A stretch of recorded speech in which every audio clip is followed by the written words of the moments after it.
Bienvenue aujourd'hui pour le bilan du mois, donc le bilan d'octobre. Alors, j'ai au moins 17 livres à vous présenter, donc on va faire un peu vite, quoi, on va pas trop s'étaler. Donc 17 livres, généralement ça tourne autour de l'horreur. Hein. Si vous savez, si vous suivez Instagram et c'est une lecture qu'elle a lancé en octobre, le Scary Spooky Challenge, il me semble que c'est dans ce sens-là. Il fallait lire un maximum de livres assez creepy ou regarder des séries, etc. Aujourd'hui, on va s'en tenir aux livres. Et ça n'a pas été moi qui ai arrêté les challenges livresques. Ça n'a pas été difficile de ne pas lire de l'horreur en fait, parce que comme je vais au feeling, en mois d'octobre, c'est vrai qu'avec l'ambiance, Halloween, etc., j'allais naturellement vers les livres d'horreur. Donc ce challenge, il y avait 21 paliers, il me semble, je ne sais plus, 20. Je suis arrivée à 10 paliers. Voilà, pour vous dire que j'ai lu pas mal d'horreur. Et puis vous allez voir, de toute façon, ça tourne beaucoup autour de ça. Il y a deux livres, deux gros classiques que j'ai mis en suspens. Alors je dis pas que je les abandonne, vous verrez à la fin de la vidéo, je dis pas que je les abandonne. Je les mets en suspens, mais je peine à les lire. Je ne dis pas que j'aime pas, je peine à les lire, à y retourner. Ce sont deux recueils de nouvelles en fait. Je vous les montrerai après. Donc tout de suite, on va commencer. Je vais commencer tout de suite avec une BD que j'ai lue. Alors, je vous montre les livres tels qu'ils arrivent là. Hein, ce sera sûrement en fait du dernier au premier que j'ai lu à peu près, parce que voilà, je l'ai mis sur la pile et puis voilà, je n'ai pas remis en ordre chronologique ni classé dans l'ordre que ce soit, sauf juste quelque chose. Il y a 5 livres que j'ai mis à part, que j'ai lu dans le mois d'octobre, mais ils font aussi partie du challenge des gommes d'Apal. Alors oui, je ne fais plus les challenges encore une fois, mais les livres que je lis et qui tombent dans un challenge, par hasard, je les mets dedans. Voilà, je continue quand même à les mettre. Donc il y en a 5 qui sont entrés dans le dégomme Tapal, le challenge d'Eva sur Facebook.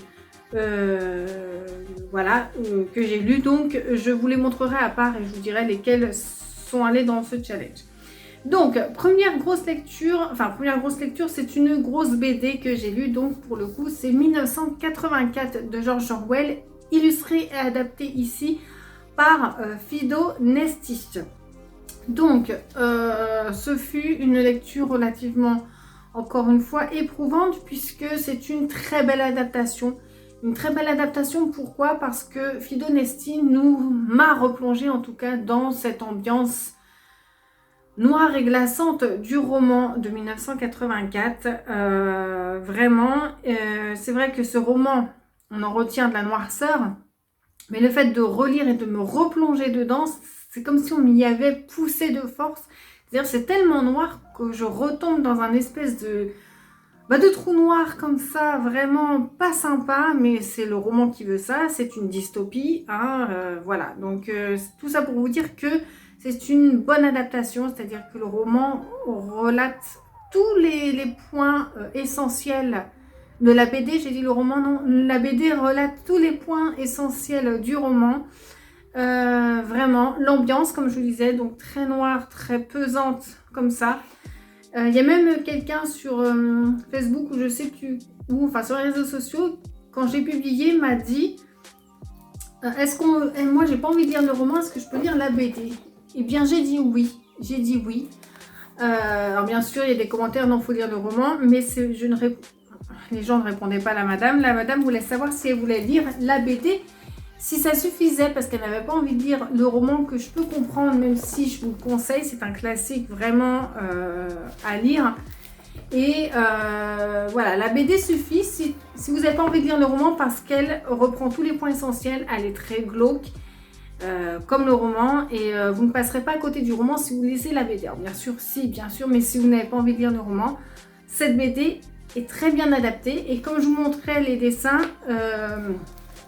les couleurs, alors les dessins déjà sont très minimalistes, c'est-à-dire que les traits, voilà, il n'y a pas des beaux trucs, on est vraiment dans ce truc un peu dystopique qui fait peur, on détaille pas trop et les couleurs vont du gris, blanc, noir et rouge. C'est tout, voilà, c'est tout ce que je voulais dire sur cette BD. J'ai dit principal, je voulais dire quelque chose d'autre, mais je ne sais plus. Bon, en tout cas, voilà, je vous recommande cette BD. Je sais qu'il y en a eu plusieurs des adaptations de ce roman, mais celle-ci me va amplement. Elle fait 200 pages et je ne regrette pas de l'avoir achetée, vraiment. Donc c'était aux éditions Grasset.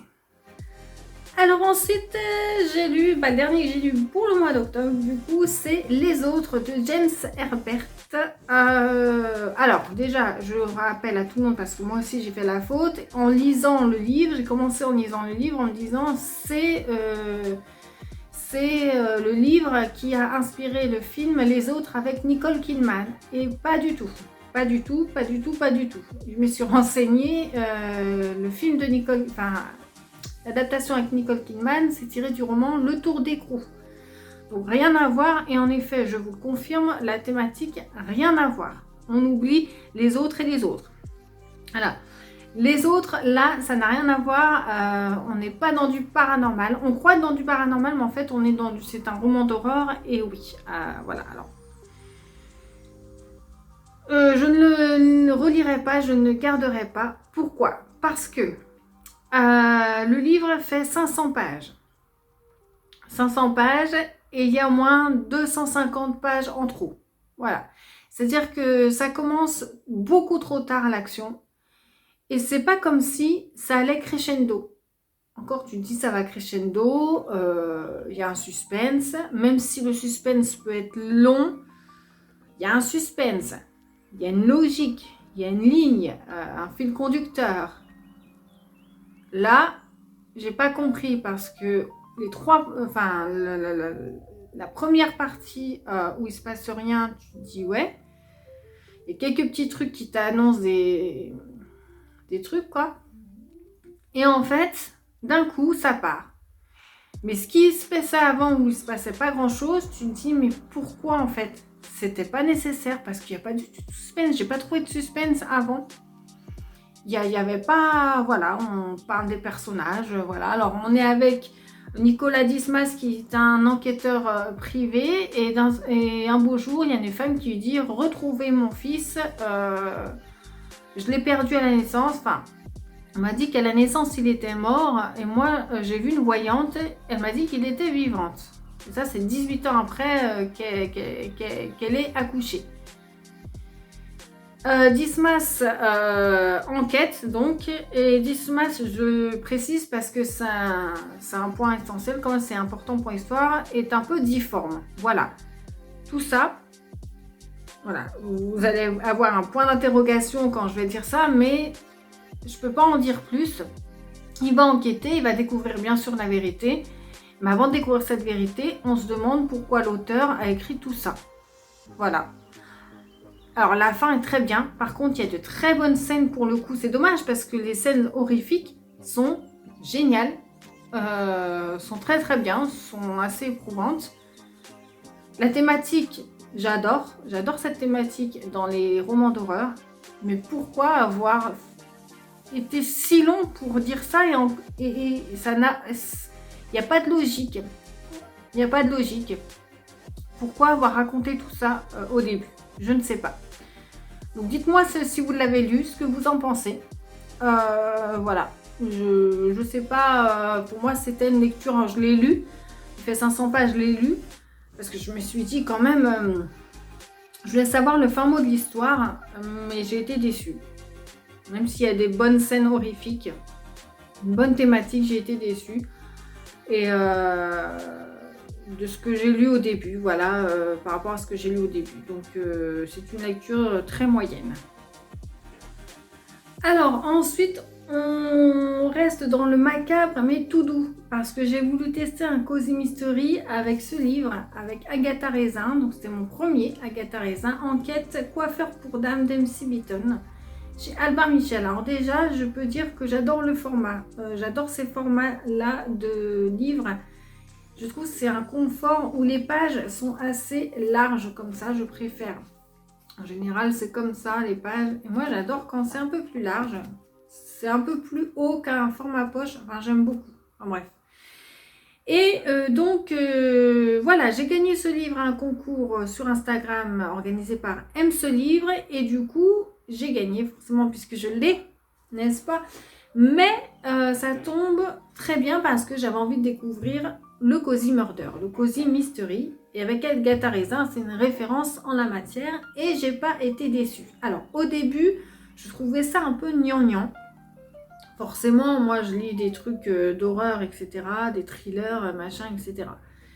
Et puis, tu te prends en jeu. Agatha est pas du tout prise de tête, et pas du tout chiante. Elle aurait pu, hein, c'est un héros quand même... une héroïne, voilà, il y a plein de tomes d'Agatha Raisin, il faut qu'elle ait un petit caractère, et son caractère, j'aime bien, elle en fait pas des caisses, et puis j'ai bien aimé, ça se lit, mais ce que j'ai bien aimé aussi, ça se lit, mais tout seul, mais vraiment tout seul, c'est très léger, pour moi, c'est du feel good polar, voilà, du feel good, polar. Alors, derrière, il dit c'est du Miss Marple d'Agatha Christie, un peu plus moderne, donc un peu plus rock'n'roll. Voilà, pour moi c'est du feel good, mais dans le monde avec un meurtre en fait. Donc c'est très bien, très facile à lire. Donc là c'est le tome 8. Alors, il faut lire les Agatha Raisin dans l'ordre, parce qu'Agatha Raisin a quand même une petite histoire. Voilà, elle a une vie privée et on la suit quand même. Donc si j'en ai l'occasion, je recommencerai du début parce que un petit Agatha Raisin de temps en temps entre deux bons gros livres d'horreur, ça fait pas de mal et on reste quand même, malgré que ce soit drôle, etc., on reste dans cette ambiance quand même où il y a eu un meurtre. Là, ça va être un coiffeur que Agatha Raisin a rencontré, donc elle a été se faire coiffer les cheveux. Et il va avoir une histoire avec ce coiffeur, il va être assassiné. Donc voilà, Agatha va enquêter de son côté. Et voilà, donc j'ai beaucoup aimé. Hein. Voilà, comme je vous ai dit, pour moi c'est un feel good murder. Hein. Et ça se lit très bien. Et ce fut une agréable surprise. Ça n'a pas été un coup de cœur, ça n'a pas été la surprise du siècle, mais ça a été une agréable surprise. Et pour le coup, je vais découvrir les Agatha Raisin. Alors je sais qu'il y en a beaucoup d'autres, hein. Il n'y a pas que les Agatha Raisin dans ce genre-là. Je vais en tester d'autres pour me faire vraiment une idée sur le genre. Mais pour l'instant, j'aime beaucoup, ça fait du bien en fait. Voilà. Dites-moi si vous aimez ce genre de lecture. Alors, là, je vais en décevoir plus d'un, je pense. C'est un recueil de nouvelles horrifiques d'un maître de l'horreur anglais, Clive Barker, pour ceux que ça dit quelque chose. Donc, j'ai lu un livre de sang, donc un de ces recueils horrifiques les plus connus. C'est le volume 1, il y en a plusieurs, il y en a 6, je crois, je sais pas. Alors, je vais les continuer, voilà, comme ça c'est dit, parce que la lecture d'horreur reste une lecture quand même doudou. C'était bien mais pas ouf, c'est-à-dire que j'en entendais, c'était génial, etc.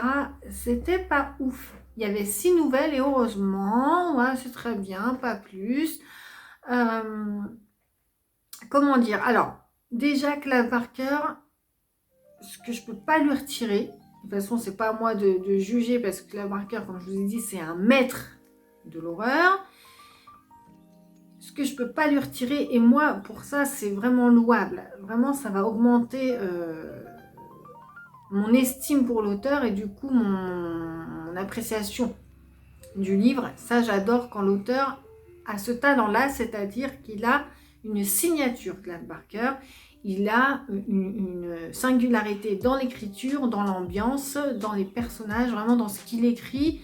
Voilà, c'est vraiment personnifié et ça franchement, j'adore. Voilà, déjà, il marque son territoire, il marque son style et on sait ce qu'on lit et on sait que c'est du Clive Barker. Voilà, en gros.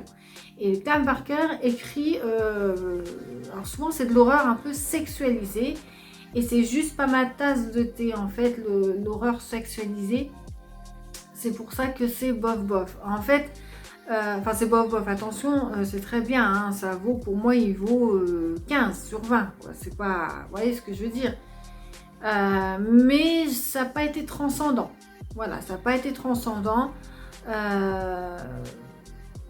Voilà, je voulais dire quelque chose, mais je ne sais plus. Voilà, ce que je voulais dire aussi, je disais c'est de l'horreur sexualisée, mais c'est pas à outrance.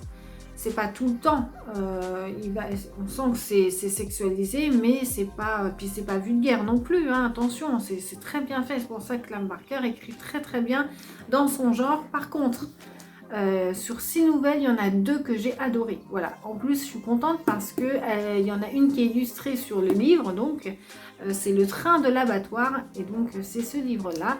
Donc on voit un train, un métro, non c'est un train ou un métro, je ne sais plus. Enfin bon, bref, ça s'appelle le train de l'abattoir, et on est avec un psychopathe un peu mystique.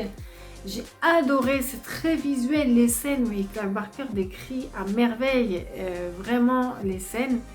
Et j'ai adoré cette nouvelle. Et la dernière qui s'appelle Dans les collines, virgule, les cités. En fait, ce sont 2 cités qui s'affrontent à la manière Clive Barker, à la manière très glauque et vraiment très particulière, tellement particulière que c'est très très bizarre. Ça m'a fait froid dans le dos et j'ai adoré cette dernière nouvelle. Vraiment, voilà, tu pouvais pas ne pas tu pouvais pas l'imaginer sans que Clive Barker te le dise, quoi. Jamais j'aurais pu imaginer une nouvelle comme ça, donc vraiment bravo à lui. Et les autres sont très bien, c'est très bien, mais ça m'a moins touchée, voilà, tout simplement. Après, c'est du très bon recueil de nouvelles. De toute façon, les livres que je relis, que je suis susceptible de relire, sont très bons. Celui-là, un jour, je pourrais me le relire facilement. Il n'y a pas de souci. Donc, c'est que j'ai aimé, par exemple, les autres de James Herbert, je ne le relirai pas. Hein. Celui-là, oui. Donc, c'est un très bon recueil de nouvelles. Mais pas autant qu'on me l'avait vendu, en fait. J'entendais sur les réseaux sociaux que c'était génial. Après, c'est personnel. Mais un bon recueil de nouvelles. Clive Barker, de toute façon, c'est un nom qu'on peut pas passer à côté. Enfin, on peut pas passer à côté de ce nom en disant que c'est nul. Enfin, ou à moins qu'on n'aime pas ce genre. Mais si on n'aime pas ce genre, c'est pas Clive Barker qui écrit mal, c'est qu'on n'aime pas ce genre, voyez-vous. Donc Clive Barker, si vous voulez de l'horreur bien crade quand même, bien trash quand même, pas dégueu. Attention, c'est pour ça que je veux faire une différence. C'est pas vulgaire et pas dégueu, c'est trash ou glauque. Faut le lire pour vous en faire une idée. Je peux pas vous expliquer comme ça, j'ai pas trop de vocabulaire pour. C'est pas à vomir, c'est très trash. Il va très loin. Des fois c'est très particulier comme je vous disais, mais c'est pas dégueu. Et moi ça j'apprécie. Si ça aurait été dégueu, je n'aurais pas du tout aimé, que je lirais pas Clive Barker. Donc franchement, sous un petit recueil de nouvelles d'horreur tout sympathique, Clive Barker, livre de sang, vous pouvez y aller. Ah oui, alors celui-ci, si j'y pense, je vous mettrai l'affiche d'un autre que j'avais lu de lui. J'avais lu de lui un livre, j'avais lu celui-là. J'essaie d'être en raccord. Voilà, celui-là. Là, tu mettras l'affiche, Adeline. Sinon, vous allez rien comprendre. Et j'avais dit, donc, c'est les contes du soleil noir d'Alex Gester. Ici, c'est le arbre. En fait, pourquoi? Parce que il y a toute une série que Gester a fait. Des contes du soleil noir, c'est toute une série. Et il y a plusieurs tomes. Donc, celui-ci, c'est arbre. Et je n'avais rien compris. Totalement rien compris. Voilà, je peux rien vous dire de plus. C'est une fille, elle avait le soleil noir dans la bouche. Et quand on a le soleil noir dans la bouche, en fait, ça c'est propre à tous les tomes. Hein. C'est juste les personnages qui diffèrent et les histoires. Ils n'ont rien à voir, je pense, et les personnages qui diffèrent. Mais à chaque fois, il y a un ou plusieurs personnages dans ces tomes qui a le soleil noir dans la bouche. Et c'est pas bon signe, c'est-à-dire qu'ils donnent des pouvoirs assez maléfiques. Donc pour ça, voilà, c'est des petits contes d'horreur. Hein. C'est génial. Derrière, on dit, après Stephen King, Clive Barker, justement, ou Cronenberg, les contes du soleil noir déclinent le visage de l'horreur d'aujourd'hui. Matériel, social, moral, une horreur de fin de civilisation. Ça, c'est marqué sur tous les tomes. Voilà, ça a l'air génial comme ça. Et j'ai rien, malheureusement, j'ai rien compris. j'ai rien compris. Ça, c'est l'écriture, la plume de Gester, je ne comprends rien. Ça va dans tous les sens. Il parle d'un truc, après il parle d'un autre truc. Et ça a été pareil pour celui-ci. Je l'ai revu à Easy Cash à 50 centimes dans les bacs. Et je me suis dit non, un autre conte du Soleil Noir donc. Et là, celui-là c'est Audit. Voilà. Et j'ai toujours rien compris. Donc en fait, c'est vraiment la plume de Alex Gester, j'y arrive pas. Et je regrette amèrement, vraiment, parce que ce sont des petits livres. C'est au Diable Vauvert hein, qui édite ça. Et c'est vraiment des livres en plus trop mignons, illustrés, pas longs. On s'ennuie pas, mais ça va, je ne comprends rien. Faut être vraiment... il est vraiment une écriture spéciale. Alors l'univers, pourquoi pas, parce qu'on est dans un conte d'horreur, donc que l'univers soit bizarre, ça ok, même je suis plus, quoi.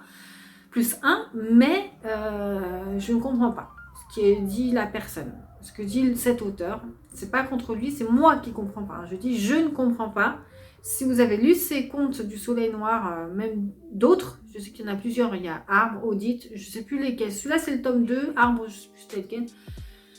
Je pense pas qu'il y ait d'importance pour les lire dans l'ordre ou pas, mais j'ai rien compris en fait. Donc là, celui-là j'ai un peu plus compris que Arbre. Voilà, on est avec 5 consultants en management qui ont le pouvoir du Soleil Noir et vont abuser de leur pouvoir. Voilà, ils disent bien derrière quand même, c'est une critique de la société morale, sociale, matérielle. Donc voilà. Mais j'ai pas compris ce que je disais, tout simplement. Donc dites-moi si vous connaissez ces contes-là, les contes du Soleil Noir. J'adore les couvertures, j'adore tout, mais ce qu'il y a dedans, je comprends pas et c'est bien dommage. Alors là, un classique. Un de mes coups de cœur du mois d'octobre et pourtant c'est une relecture. Voilà. Un coup de cœur, normalement c'est un truc que tu vois pas venir. Et là j'ai eu un coup de cœur pour cette relecture. En même temps c'est un classique. Du fantastique. Vous devez avoir ce livre si vous êtes... adepte de la lecture, la littérature fantastique, ce n'est autre que Guy Maupassant et ses contes fantastiques. Et pourquoi complet? Parce que dans cette édition Marabout, il y a des inédits en plus. Ce fut un régal de lecture, je le relirai toute ma vie, c'est un livre de chevet. J'ai même pas envie de le ranger dans ma bibliothèque, j'ai envie de le feuilleter de temps en temps. Je viens de le lire, c'est addictif. Maupassant, c'est vraiment, voilà, je suis vraiment là pour le coup dans mon élément. On est dans le thème quand même souvent de la paranoïa, la folie, l'invisible, l'autre, le rapport à la vie, la mort, etc. Et Maupassant, voilà, elle exprime vraiment d'une façon pour le coup que moi, contrairement à par exemple ça, là me parle vraiment sans faire d'effort vraiment pour saisir ce que veut dire l'auteur. Voilà, il y a le fameux Horla, hein, pour ceux qui se demandent de quoi je parle. Il y a le fameux Horla, il y a Lettre d'un fou, La chevelure, j'ai beaucoup aimé. J'avais aussi aimé, comment ça s'appelait? Madame. Elle est où la madame? Alors, il y a 35 nouvelles. Allez, sur les 35, allez, une trentaine, elles sont toutes bien. Mais une trentaine de nouvelles, elles sont au top. Voilà. Sur 30 nouvelles, sur 35 nouvelles, il y a 30 nouvelles où elles sont au top. Et les 5 autres, on va dire, elles sont moyennes. Il n'y en a pas une nulle. Madame Hermé, voilà, j'ai beaucoup aimé. Le Horla, donc la première et la deuxième version. Donc la première version, c'est sous forme de... ou la deuxième, ou inversement. Enfin bon, bref, il y a une version où c'est sous forme de roman, voilà. Et une autre version, c'est sous forme de journal intime. Voilà, il explique un peu ses déboires. Voilà, le Horla, pour vous parler du Horla, c'est un gars... voilà, tout d'un coup, il ne sait pas s'il a des hallucinations ou pas, mais il a l'impression que dans sa chambre, il y a quelqu'un qui... Enfin, quelque chose ou quelqu'un qui est là, et il l'appelle le Horla, la bête, le Horla. Genre ça commence, voilà, il a un petit verre d'eau sur sa table de chevet, il est rempli, quand il se réveille, il est vide. Voilà, donc il y a toute une paranoïa sur ça. On sait que Maupassant, dans sa vraie vie, dans sa vie d'homme, était atteint surtout en fin de vie de schizophrénie. Donc il sait un peu de quoi il parle, le monsieur, en plus. Donc on est vraiment dans ces thèmes-là. On joue vraiment avec... on flirte, on est ou alors on est carrément dedans, dans la folie, dans la paranoïa. L'invisible, comme je vous disais, l'invisible sur ce qu'on voit pas mais qui existe. Voilà, c'est fantastique. C'est aussi une réflexion aussi sur la vie, son rapport aux autres, comme je vous disais. C'est génial. J'ai adoré. Il y a la main écorchée. Il y a des choses un peu plus fantastiques. Il y en a qui sont un peu plus paranormales. Il y en a qui sont un peu plus un petit peu creepy quand même. Horreur. Horreur sans être... Voilà. Et la deuxième aussi, mais oui, la deuxième, elle fait 50 pages. Alors, en général, les nouvelles là-dedans, il n'y en a que 35. Hein. De toute façon, elles font 10 pages environ. Sauf la deuxième, le docteur Héraclus Gloss fait 50 pages avec des chapitres très très courts. Donc, ça va très très vite. Et j'ai adoré cette nouvelle. Voilà. Moi, j'aime tout. Voilà, Maupassant, c'est vraiment un régal, je vous le conseille pour la littérature fantastique. Pour le coup, c'est vraiment un classique, il faut vraiment lire ce livre. Alors, un autre petit livre glauque. C'est mon premier auteur, j'avais un Jacques Expert dans ma palle. Donc voilà, La femme du monstre. Alors, cette lecture, je suis passée par plein de grades en fait. J'ai commencé à lire cette lecture, j'ai fait, c'est sympa. Bon, je ne garderai pas, hein, sincèrement. J'arrive au milieu, je me fais, ah c'est pas mal quand même, j'ai envie de savoir le pourquoi du comment. J'arrive à la fin, je me suis dit, ok, c'est génial. Voilà. Jacques Expert, c'est un roman, hein, c'est de la fiction, mais c'est clairement inspiré des faits divers, réels, quoi. De tueurs en série, de pédophiles, de violeurs et surtout de leurs femmes, les femmes de l'ombre, les femmes du monstre, hein, de toute façon, voilà, de ces femmes qui vivent avec ces gens-là, ces hommes-là. Et voilà, et là on nous plonge vraiment dans la France qu'on connaît, hein, Jean-Pierre Pernaut, Interville, etc. Donc vraiment ça nous parle et c'est vrai que c'est relaté comme un petit fait divers, mais c'est un roman, hein, dans une fiction. Et voilà, c'est relaté comme ça. Donc on assiste, donc on suit la vie de cette femme et de cet homme. Donc elle va, donc le titre est déjà spoilant, elle va s'apercevoir c'est un tueur en fait. Hein. On suit leur vie et aussi en alternance, on suit le procès de l'homme, sous les yeux toujours de la femme. On est vraiment avec la femme du monstre, sous les yeux de la femme, que ce soit sa vie ou le procès. Et la fin, j'ai aimé, oui, hein, en fait j'ai aimé, hein, c'est une fiction et j'ai aimé, si dans la réalité c'est comme ça, c'est très réaliste, c'est très immoral, mais finalement, ou pas, c'est un peu une fin ouverte, c'est un peu à vous de vous faire votre truc, hein, votre avis. Mais la fin, voilà, il n'y a pas de happy end bien établi, bien classé, c'est assez réaliste et c'est malheureusement, voilà, dans le sens où c'est assez aléatoire, où faut vous faire votre avis. Pour moi, elle n'est pas très immorale, mais bon. Donc voilà, donc j'ai beaucoup aimé ce livre. Voilà, j'ai beaucoup aimé ce livre. Jacques Expert, je sais que j'ai le 28... Non, j'ai le jour de ma mort, parce qu'il y a un mot 28 sur la couverture. J'ai le jour de ma mort dans ma palle. On parle beaucoup de Hortense aussi. Il paraît qu'il y a une fin aussi what the fuck. Donc, j'adore la couverture. Non, en plus, ça se dit très bien. Hein. Franchement, je lisais ça au lit le soir, moi qui m'endors après 20 pages. Pauvre de moi, j'aimerais lire pendant des heures avant de dormir. Soit avant de dormir, c'est vraiment le fun parce que des fois, tu rêves de tes lectures. Enfin, ouais. Et là, ça se lisait, je lisais comme ça. Il fait 200 pages, ça se lit, mais très très bien. Donc, je vous le conseille. Je vous le conseille. Voilà, tout simplement. Alors, il reste 3 livres justement, qui sont un peu à part, ne sont pas du tout horrifiques. Et après, je vous montre les livres que j'ai lus pour Dégomme ta palle, qui rentrent dans le challenge Dégomme ta palle. Et puis ensuite, on va finir avec les 2 petits livres, les 2 petits classiques, je vais me faire taper sur les doigts, que j'ai mis en stand-by.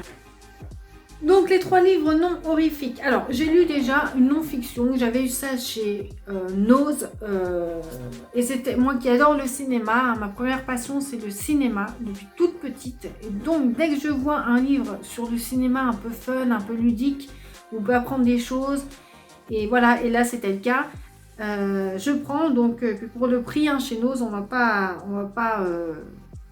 voilà, s'attarder dessus, on prend, puis voilà. Donc c'est Le cinéma s'affiche de Alexandra Strauss et Hossein.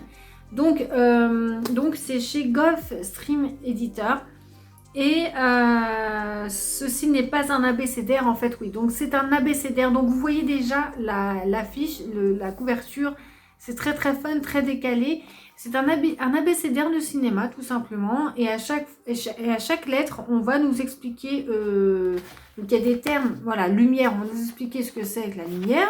Et puis on va nous raconter, et ce sont des chapitres très courts, à chaque fois ça fait une demi-page, et nous raconter des anecdotes sur le cinéma, mais de façon très très ludique. C'est pas du tout sérieux, c'est pas du tout prise de tête. On apprend quelques trucs, et j'ai beaucoup aimé. Voilà, on a les D pour documentaire. Voilà, je l'ai feuilleté de temps en temps, tout au long du mois d'octobre, et voilà, je cherche le H parce que le H, il y a le Hitchcock, il y a même celui-ci au cas, regardez, ils ont fait un spécial page noire, double page Stanley Kubrick. J'ai vraiment kiffé. Voilà, on apprend des choses d'une façon, c'est très très ludique, très drôle. Donc voilà, il y a plusieurs tomes, hein, il n'y a pas que le cinéma s'affiche, je sais plus ce qu'il y a. Donc voilà, il y a l'auteur, c'est la femme, l'illustrateur, l'homme, les 2 auteurs du livre. J'ai beaucoup aimé. Voilà. Puis voilà, c'est illustré, comme je vous l'ai dit. J'ai beaucoup aimé, c'était très très très très drôle. Alors encore 2 livres avant de passer aux 5 livres d'horreur de D comme Tapal. Donc une petite révélation d'auteur quand même. Je n'ai jamais lu cet auteur asiatique, c'est Soseki. C'est un auteur japonais du début du 20e. Et dans Rafale d'automne, il va nous expliquer en fait à travers, c'est un petit essai, mais on est dans une fiction, c'est à travers 2 personnages, mais bon, c'est comme un essai en fait. C'est une discussion entre 2 personnages, l'un qui sont différents, mais un peu qui se rejoignent sur pas mal de choses, mais l'un qui va prôner la réussite, l'argent, et l'autre qui va être plus pour l'art et la science. Et voilà, Soseki va opposer ces 2 thèmes-là à travers ces 2 personnages, la discussion de ces 2 personnages-là. Et j'ai beaucoup aimé parce que, en fait, c'est une satire, une petite critique de la société du début du 20e, hein, ça se passe aussi au début du 20e dans le roman, et japonaise, mais pour le coup, est très semblable à la nôtre de nos jours et en Europe, quoi. Donc c'était très très très intéressant. J'aimerais beaucoup découvrir d'autres romans de Soseki. Je sais que ceux qui lisent de la littérature asiatique le nomment souvent, surtout japonaise, donc pour le coup, et j'ai beaucoup aimé, voilà, tout simplement. Je vous le recommande, et moi j'aimerais en lire d'autres de lui. Alors là, je vais vous parler d'un coup de cœur. Je sais, j'adore, bon, vous avez pu le voir, j'adore la littérature d'horreur, mais pour le coup, là, on dépasse ma zone de confort. Et c'est mon coup de cœur, on va dire, un de mes coups de cœur, mais vraiment un coup de cœur dans le genre révélation, dans le genre découverte. Il y a truc de la découverte en même temps, parce que je vous dis, c'est pas mon genre de prédilection. Vraiment, de ce mois d'octobre, c'est celui-là que je retiendrai. Je vous dirai à la fin aussi mon top 3. Mon top 3 des livres de ce mois d'octobre. Enfin, juste les montrer, hein, pas les présenter, je viens de vous en parler. Mais celui-là, même je vous l'aurais pas dit, vous l'aurez compris. Donc c'est un de mes coups de cœur de ce mois-ci. Donc pour le coup, c'est Le parfum de l'exil de Ondine Kayat. Alors déjà, c'est couverture magnifique. Édition Charleston, à chaque fois, j'en ai pas lu beaucoup, j'ai dû en lire 3-4, et à chaque fois, j'étais pas déçue. J'adore en fait leurs histoires à Charleston. Donc c'est souvent de l'historique, là on est dans de l'historique. On va suivre Taline qui est... on est de nos jours, quoi, et elle perd sa nonna, qu'elle appelait nonna, sa grand-mère. Voilà, elle est en deuil, donc, et Taline qui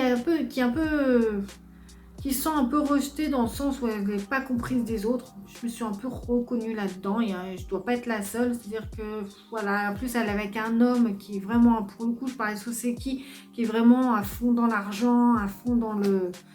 Faut y aller.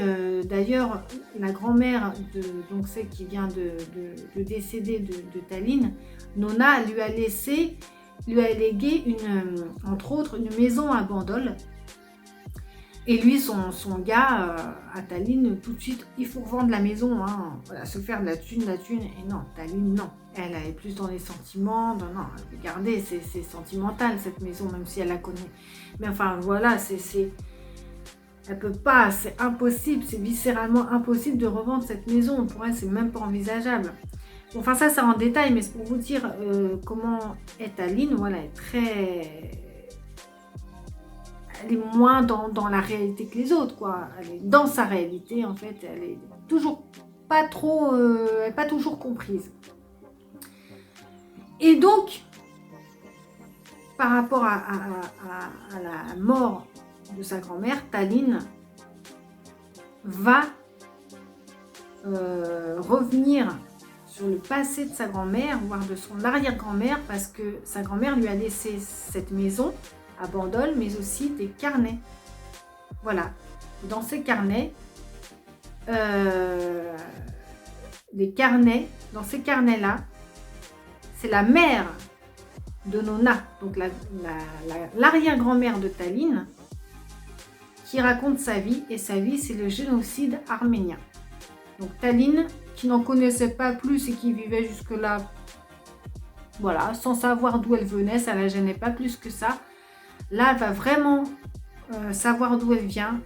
Elle va vraiment retourner sur ses traces de ses ancêtres, qu'est-ce qu'ils ont vécu. Et on va parler du génocide arménien. Donc, il y a une alternance entre la vie de Taline qui est moindre par rapport au passé en fait, au temps de l'arrière-grand-mère.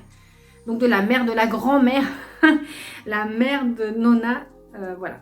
Donc, pourquoi j'ai tant aimé ce livre? Hormis le sujet que j'ai déjà évoqué, je ne vais pas revenir dessus, le génocide arménien qui est un sujet très lourd, le sujet, la thématique aussi des ancêtres, voilà. Mais pourquoi il a fait cette différence, ce livre? Pourquoi la plume de l'autrice, la plume d'Ondine Kayat que je découvre, a été pour moi magique, est une plume magique. C'est-à-dire qu'elle exprime aussi bien dans les moments douloureux que dans les moments heureux, des choses complètement d'une façon, mais c'est très poétique en fait. Moi j'avais les larmes aux yeux, que ce soit dans les moments difficiles ou heureux, j'avais les larmes aux yeux tout le temps. Elle a une façon de s'exprimer, c'est vraiment beau, mais pas beau dans le pathos, pas beau dans la niaiserie. C'est très beau, c'est très singulier, en plus c'est très... C'est pas terre à terre, c'est très oriental. C'est une écriture très orientale, très aérée, très poétique. Et pour moi, ça en devient presque magique. C'est magnifique. Et elle exprime aussi bien les moments difficiles, vraiment les moments difficiles, elle peut y ajouter de la douceur sans que ça retire le moment difficile vécu. C'est l'écriture, voilà, de Ondine Kayat a tout fait la différence. Je vais essayer de retrouver des phrases parce que je note des phrases. Il y avait nombre de post-it. Hein. Je les note ensuite sur des carnets pour vous en dire quelques extraits, des pas très longs, pour pas vous prendre la tête et surtout pour vous découvrir ce livre. c'est pas mon genre de prédilection, mais moi j'étais embarquée. Alors, j'aime la littérature d'horreur, oui, et ça m'a aussi touchée parce que j'aime beaucoup aussi la littérature asiatique. La littérature asiatique a ce don-là aussi d'exprimer des choses assez douloureuses d'une façon assez imagée et assez belle. Mais là, c'est Ondine Kayat, c'est... Voilà, j'ai pas de mots. Je suis restée bouche bée devant son écriture très très belle. Par exemple, toujours la réalité éclabousse le rêve. Pourtant, il faut rêver encore. Plonger du fond de ses gouffres, voir s'évanouir chaque parcelle de sa foi. Je ne suis rien d'autre qu'un petit pousset qui parsème la voie lactée de ton nom. Lorsque je prends le pouls de mes rêves, je n'entends rien d'autre que les battements de ton cœur. Voilà un peu le genre d'écriture, c'est époustouflant. Rien que d'en parler, j'ai encore, je sais pas, ça me fait encore des choses bizarres. C'est vraiment un coup de cœur pour le livre, pour l'histoire, un coup de cœur pour la découverte de cette plume. Il est à l'envers, hein. Comme quoi, voilà, une découverte, un coup de cœur en tout point. Ne vous inquiétez pas, j'espère que vous me regardez encore. Il y a encore 5 livres. Voilà, 5 livres ici que j'ai lus et qui rentrent dans Des Gommes Tapal. Et puis ensuite, les 2 petits classiques que j'ai mis en suspens pour le moment. Donc, dans Des Gommes Tapal, j'ai lu donc, le tome 2 de La déchéance d'un homme de Junji Ito, œuvre originale, il ne faut pas oublier, de Osamu Dazai, chez Delcourt Duncan. Alors, voilà. J'avais lu le tome 1, si vous avez vu le mois dernier, il me semble. Et ben c'est toujours un régal. J'ai adoré, j'ai surkiffé. La déchéance d'un homme, tome 2. Alors le 1 m'avait pour le coup choqué. J'étais plus dans le choc, vraiment. Je rentrais dans un univers, vraiment, je m'attendais pas à ça. Il y a vraiment des choses horribles. Et là, que j'ai été familiarisée avec l'univers, celui-là est passé beaucoup plus crème. Mais dans le bon sens, c'est-à-dire que j'ai vraiment, j'avais pas ce truc de barrière de me dire oh, qu'est-ce que je suis en train de regarder, de lire. Et vraiment, j'ai été à fond dans l'histoire tout de suite. Et j'ai beaucoup aimé ce tome 2, peut-être un peu plus du coup que le tome 1 où je vous dis c'était plus dans le choc. Là, mais même objectivement parlant, je pense qu'il est un peu moins choquant. Il y a un peu moins de scènes choquantes. Mais la noirceur du personnage s'amplifie. On est plus dans la noirceur du truc, du bas-fond du personnage. On est dans la déchéance d'un homme. Cet homme qui, je vous dis, je répète pour le tome 1, je ne vais pas vous raconter celui-ci, vraiment, pareil, a du mal en société. Et pour se faire accepter un peu, il joue au bouffon, il fait rire tout le monde. Et puis il a 11-12 ans. Et puis ça, c'est lui à la fin. Hein. Il devient un jeune homme et donc voilà, il tombe dans la déchéance quand même. Il a un poker face en fait. Hein, quand il se retrouve tout seul, il fait plus de bouffon du tout. Et c'est vraiment, on voit vraiment la noirceur du mec. Alors il tombe dans l'alcool, dans la déchéance, dans l'alcool. Les femmes, c'est un homme à femme, il respecte rien. Il a aussi un acolyte qui l'emmène dans ses pubs, etc. Mais vraiment, quand il est tout seul, on voit vraiment la noirceur du mec. Il est jamais content, il n'arrive pas à se satisfaire de quelque chose. En fait, il est vide. Il est vide, mais on sent qu'il y a quelque chose qui cloche. Et ce que j'aime aussi, parce que quand même, Junji Ito, pour ses dessins très horrifiques, déjà, on suit l'homme de petit à grand, hein, voilà, il commence à vieillir là-dedans, donc les traits sont très bien faits, on voit vraiment l'évolution du personnage et ça j'apprécie, j'adore les évolutions du personnage. Et en dessin, les dessins de Junji Ito, alors je ne vais pas trop vous spoiler en fait, mais bon voilà, Junji Ito, ces dessins très horrifiques, voilà, j'adore moi, je suis à fond dedans, c'est vraiment mon truc, c'est vraiment mon... Et ce que je voulais vous dire, c'est qu'à la fin, ce qui arrive au personnage, il lui arrive un truc. Moi, c'est mon pire cauchemar, je vous le dis tout de suite. Ça a été des fois, je me réveillais et j'avais cette sensation-là. Voilà, et ça me ferait vomir. Et lui, là, on l'illustre en fait. C'était devant ma gueule, en plus gros, en plus énormissime, en plus que moi, ce que je ressentais quand il m'arrivait ça. C'est des sensations, mais voilà. Et voilà, et donc du coup, bah, ça accentue un truc un peu rebutant, hein, quand même. Ça m'a un peu rebuté. Bah tiens, je suis dessus, je vais pas vous le montrer. Mais voilà, Junji Ito, voilà, j'attends le tome 3. Je sais qu'il y a un tome 3 qui va sortir avec impatience, mais il vient de sortir, hein, c'est tout récent, en 2020. Là, allez l'acheter, vous pouvez aller l'acheter, c'est génial, hein. C'est vraiment génial. Alors vraiment, le côté horrifique est amplifié par les traits de Junji Ito. Vous avez vu les traits des personnages. Mais on n'est pas dans un truc paranormal ou quoi, hein. On exprime vraiment la noirceur d'un être. Et c'est encore pire à la limite parce que on peut aller très loin dans la partie cachée de l'iceberg, hein, dans la poker face de quelqu'un. C'est vraiment... Enfin, j'adore vraiment ce... Déjà, j'adore cette œuvre parce que l'œuvre d'Osamu Dazai, du coup, j'aimerais bien la découvrir. Et sous les traits de Junji Ito, déjà, voilà, ses dessins sont fabuleux. Enfin, il y avait que lui pour faire ça, je pense. Vraiment, pour relater ce truc. C'est vraiment génial. Je suis mes fans, absolus. Allez, donc, je vais accélérer un peu le pas quand même. Oui, alors, je ne sais plus, dans Décomme ta page, je ne vous dis pas les catégories, parce qu'il y a des catégories vraiment d'horreur, hein, des trucs à lire qu'on a la chair de poule. Ça rentrait dans un truc aussi à lire, un livre à lire récent, voilà, qui a moins de 3 mois. Oh, c'est mon chat qui fait des drôles de bruit. Ça va, bébé? Bon, elle est en train de manger, donc ça va, tant qu'elle mange, moi je dis que ça va. Donc on a de l'appétit, tout va. Quand l'appétit va, tout va. Je parlais de chair de poule. J'ai 2 petits chairs de poule, j'ai lu 2 petits chairs de poule. La nuit des pantins, voilà, donc de R.L. Stein, hein.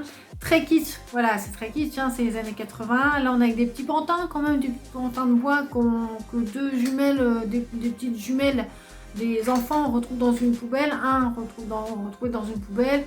Bon, il s'avère qu'il n'est pas si en bois que ça, hein, c'est un peu version Pinocchio, un peu sombre. Et sa jumelle qui est un peu jalouse, hein, elle demande à ses parents d'en acheter un aussi pour elle. Et lui, il est moins gentil que lui. Enfin, ouais, moins que lui, là, ça doit être le méchant. Voilà, celui-là qui a acheté pour la seconde jumelle, il est un peu moins gentil. Voilà, ça c'est le thème donc des poupées un peu horrifiques, hein. Donc j'adore beaucoup, j'ai beaucoup aimé. Alors celui-là, ça a été un coup de cœur. Pour le coup, c'est vraiment un coup de cœur, vraiment pas que de chair de poule, hein, c'est vraiment un coup de cœur. Voilà, un coup de cœur. Sous-sol interdit. Alors celui-là, comme vous pouvez le voir, ce sont 2 gamins qui voient leur père, un peu, c'est une famille heureuse, hein, mais bon, qui voient leur père depuis quelques temps ne pas quitter la cave. Pourquoi? Parce que dans cette cave, dans ce sous-sol, on ne sait pas ce que le père étudie les plantes. Voilà, il a beaucoup de plantes. Mais il reste jour et nuit, etc. Jour et nuit. Il garde sa casquette jour et nuit, il n'enlève jamais, je vous le dis, parce que c'est un détail important et je ne vous le dis pas pourquoi, par contre. Mais il y a un moment où les parents s'absentent et les gamins, c'est un frère et une sœur, ils sont intrigués quand même par ce sous-sol. Pourquoi ce sous-sol retient notre père tout le temps comme ça? Pourquoi il est tout le temps là-bas? Il s'occupe plus de nous, notre père, ils ne le reconnaissent plus. Un père qui était si aimant, il n'est plus comme avant, il est distant, etc. Absorbé par ses expériences. Donc ils vont dans cette cave et découvrent, comme vous pouvez le voir, des plantes qui ne sont pas très inoffensives. Donc. Mais là, c'est nul parce qu'en fait, c'est nul ce que je vous dis parce que ça a l'air con, mais en fait c'est trop bien, et en fait à la fin ça fait ricochet, ça fait boule de, vous voyez, boule de neige, c'est-à-dire qu'à la fin les révélations sont géniales, et ce que j'adore c'est que vous avez refermé, vous lisez, vous avez fini presque le bouquin, vous lisez la dernière phrase qui fait 5 mots, vous êtes prêt à refermer le bouquin, et l'auteur vous en remet une couche. Allez, boum, un coup derrière la tête, c'est comme si vous avez... J'ai compris l'histoire. Voilà, j'ai compris. Il y a quelqu'un qui vous raconte une histoire. J'ai compris. Vous êtes prêts à partir? C'est moi, j'ai compris. Et vous redit un truc. Boum. Ah d'accord. Et ça, j'adore en fait. J'adore parce que ce truc ricochet, comme je vous dis à la fin, et à la toute dernière phrase, on vous en remet un coup. Et c'est une fin ouverte. Alors, il y en a qui n'aiment pas beaucoup. Mais moi, j'adore parce que ça n'arrête jamais. On est vraiment... Pour moi, c'est ça en fait l'horreur. C'est que ça n'arrête pas. Ça va bien avec l'horreur.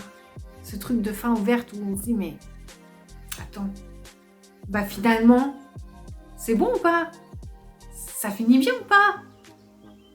Bah non, bah c'est un cauchemar en fait, on sait pas si ça finit bien ou pas. Mais enfin j'ai adoré. C'est un coup de cœur monumental. Voilà. J'ai pas peur de le dire, chair de poule, même si c'est pour les enfants de 12 ans, j'ai adoré ce livre.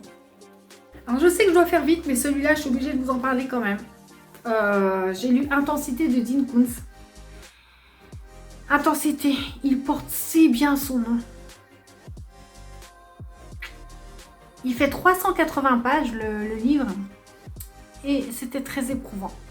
Très éprouvant, j'ai adoré Intensité. C'était très éprouvant. C'était une lecture intense. On est avec Shaina qui a 26 ans, qui va se retrouver pour vous faire court face à un tueur psychopathe. Et pendant tout le livre, je dis bien tout le livre, pendant 380 pages, c'est pas 150, c'est 380 pages. C'est une partie de cache-cache entre les deux. Il y a des scènes mémorables dont je me souviendrai toute ma vie. Un coup, on est avec le tueur, un coup, on est avec la jeune fille. Ça n'arrête pas. Il n'y a aucun répit. On est dans la pure action. Alors, pour ceux qui n'aiment pas les longueurs, par exemple, contrairement à les autres de James Herbert, là, vous êtes dans l'action pure pendant 380 pages. Et j'extrapole pas, c'est-à-dire j'insiste parce qu'il n'y a même pas de répit. Il n'y a même pas un paragraphe où on dit oui, le personnage, avant, il était comme ça. On n'explique rien sur les personnages. On est dans la pure action. On est dans l'instant T, en fait. Mais tout le temps, c'est vraiment le titre. C'est vraiment, mais tout le temps dans l'action. Moi, j'en pouvais plus. Et comme je vous disais dans la vidéo, quand je disais ça le soir, moi, je dis maximum 20 pages avant de m'endormir. Là, j'étais comme ça. Je voulais finir ce livre, j'en rêvais la nuit, je me réveillais même pour le finir tellement c'est intense. Voilà, pour faire bref, je ne peux pas vous dire mieux. On est dans la pure action et dans l'instant T. Il n'y a pas on raconte la vie des personnages, on y va, c'est une grosse partie de cache-cache entre les deux personnages, on est avec deux personnages et c'est génial. Lisez ce livre. Alors, on est avec un tueur psychopathe, il y a des scènes, attention, il y a des scènes assez lourdes en matière de glauque. Et surtout, c'est un rythme effréné. On est dans une course, voilà, une course-poursuite. Tout.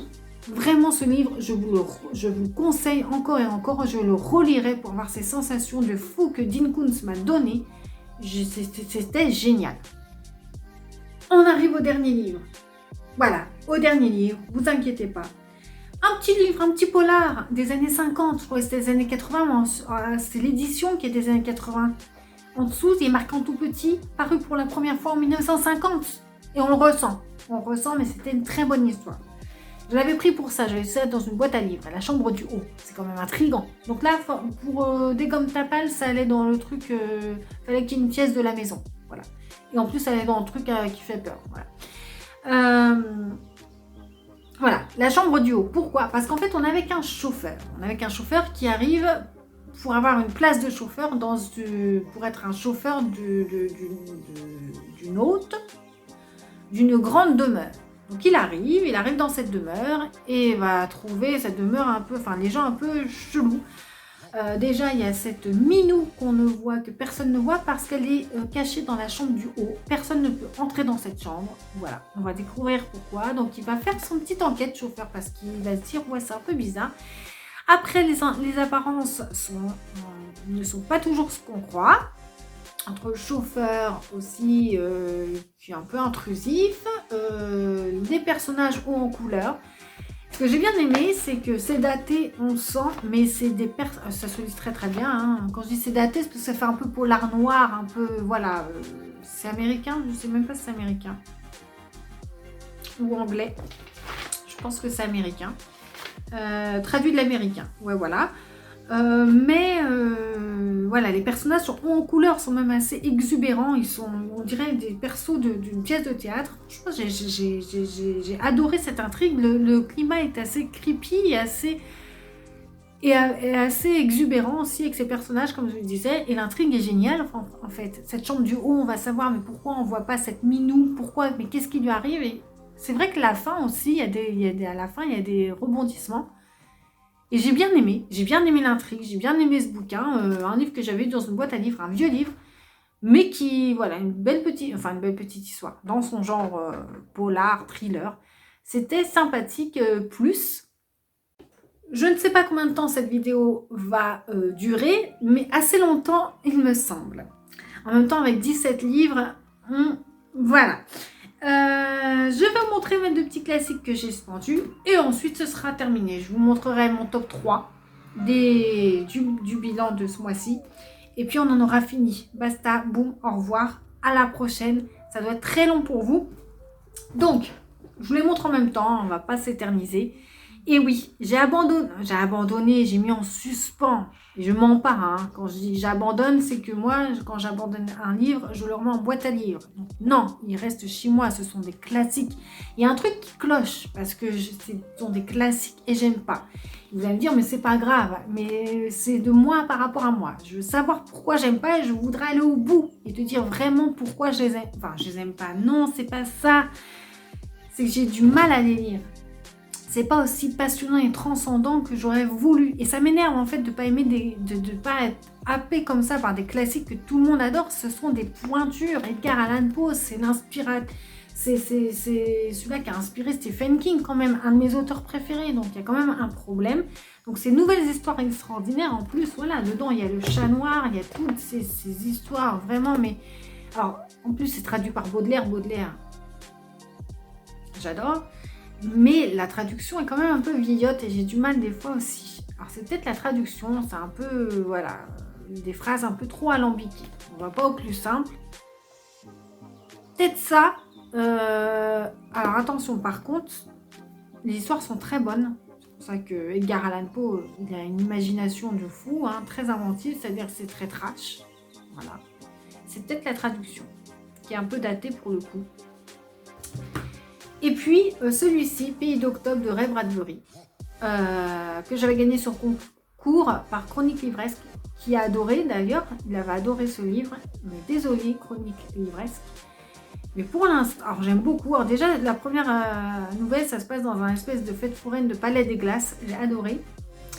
Mais je suis pas si emballée que ça, et je suis pas gourmande de ma lecture. Donc voilà, pareil, c'est un recueil de nouvelles et je me demande pourquoi. Donc, je les mets en stand-by pour le moment. Tout le monde dit que c'est génial et oui, puisque ce sont des classiques. Donc vraiment, à voir par la suite. Allez, ce bilan est terminé. On termine par mon top 3 du mois. Donc, le top 3, donc en troisième, je mettrai quand même La déchéance d'un homme, le tome 2. Voilà. Ce fut un pur régal. Je sais que le mois dernier, il était aussi dans mon top 3, le 1. Voilà. Ensuite, ce coup de cœur monumental, c'est un trésor, un bijou. Voilà, bouche bée. Et le premier du premier, en or, en machin, ce que vous voulez. En haut du podium, ça reste quand même Guy Maupassant, les contes fantastiques. Le Rolla, tout ça, j'adore. C'est un pur régal de lecture. C'est très accessible en Maupassant. Je ne sais pas si je vous l'ai dit. C'est très, très accessible aussi. Confort de lecture. Et puis quand même, spécialement pour ce mois, j'ajouterai quand même, je ne peux pas ne pas les citer. Ce Chair de poule là, Sous-sol interdit, génialissime. Il m'a donné une sensation de fou. Et celui-là, franchement, je m'en souviendrai toute ma vie. Je ne peux pas ne pas les citer. C'est un top 5. C'est un top 5 pour le coup ce mois-ci. J'en ai fini, voilà, on est arrivé au bout. Dites-moi si vous connaissez ces livres, dites-moi ce que vous avez pensé de ces lectures. Dites-moi aussi pour le Poe et le Ray Bradbury, pourquoi vous les avez aimés, parce que je pense que beaucoup plus aiment que n'aiment pas. Pour que ça me motive un peu plus à les continuer. N'hésitez pas à vous abonner à la chaîne et à mettre un pouce bleu. Et puis, me suivre aussi sur Instagram, sur Livre Addict aussi, pourquoi pas. J'espère que ce bilan vous a plu. Je ne vais pas m'éterniser. Et moi, je vous dis bonne lecture et à bientôt.